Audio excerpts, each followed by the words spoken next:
هەمووشمان وەکو مسلمان عەقیدەمان وایە، عەقیدەی هەموو ئەهلی ئیمان ئەوەیە ڕۆزی دەر هەر ئەڵڵایە. خوای پەروەردگار لە قورئانە لە سوورەتی العنکەبوت ئایەتی 60 دەفەرمێ وكأي من دابة لا تحمل رزقها الله يرزقها وإياكم وهو السميع العليم. خدا فرمي خلقنا كار بكن كسابت بكن بلام دروني خوتاني بيو ويران مكان ايوه حر خدا فرمي سير كان بس شاي خوتان ببينن چەند زیندەوەری کڵۆڵی بەسە زمانی لاواز هەیە سیرکە لە ناو ناخی زەویدا لەسەر زەوی لە هەوادا ئەوەندە لاواز و بچووکە ناتوانە ڕزقەکەی خۆی هەڵگرێ، هیچی بە کۆڵیان نەداوە، هیچیش ناباتەوە بۆ هێلانەکەی بۆ شوێنەکەی خۆی، هیچی پەزمەندە و پاشەکەوتیش نەکردووە، ناشتوانێت بیچێنێ و زرعات بکا و بەرهەم هەڵگرێ، بیری لای پاشەکەوتیش نییە، ئەو ژەمە تێر بە بیری داهاتووی نییە کەچی لەگەڵ ئەوەشا خوا پەچی ناخا. الله يرزقها بیر بکەوە حتا دەمرێ خوا ڕزقی ئەدا وئیاکم خوا ڕزقی ئێوەش ئاوا دەدا. ئێمەی دوای ئەوان خست، ئێوە دەتوانن کار بکەن کەسابەت بکەن بجوڵێن پاشەکەوت بکەن بەرهەم بێنن، بەڵام بیر بکەنەوە ئەوانە هیچیش ناکەن ئەڵڵا ڕزقیان هەردەدا.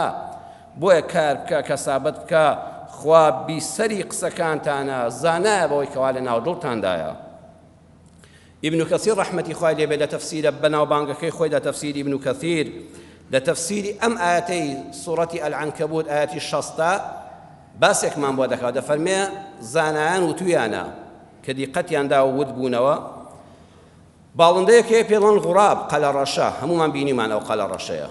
قەلە ڕەش کە بەچکەی دەبێت چونکە بۆ خۆی ئەوەندە ڕەشە و ڕاهاتوە بە ڕەشی کە بەچکەکەی لە هێلکەکەی دێتە دەرەوە تووشی شۆک دەبێت، تووشی سەرسوڕمان دەبێت. بەچکەیەکی سپی و سۆڵ ڕەش نییە، بۆیە لە خۆی ناگرێ، یەکسەر لێی دوور دەکەوێتەوە، وازی لێ دێنێ، هیچ خواردنی ناداتێ، هەز دەکا ئەمە ئی خۆی نەبێ، تووشی واقخێک واقی دەوڕن بێ، ئەمە بەچکەی خۆیەتی هێلکەکەی هی خۆیەتی، ئەی بۆ وەکو خۆی ڕەش نییە، ئەی بۆ سەرەتا ئاوا سپیە، لەبەرەوە لێی دوور دەکەوێتەوە لە دوورەوە چاودێری دەکا. ئەم بەچکەیەش چاوی نەپشکوتووە دەمی کردوێتەوە چاوەڕێی خواردنە برسیەتی.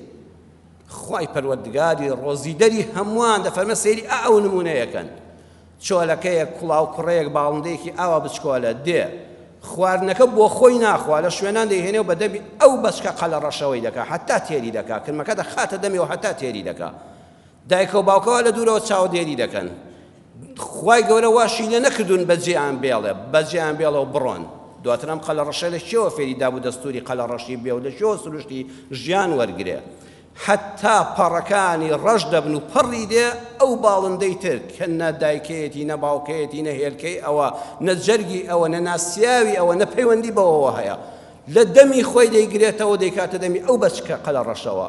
کاتێک کە پەڕەکانی ڕەش بوون ئەمجا دایک و باوکەکەی ڕەحمیان دەچێتەوە سەری وەک خۆیان ڕەش بووە، ئەمجا دێن پەروەردەی دەکەن و فێری فڕین و خواردنی دەکەن.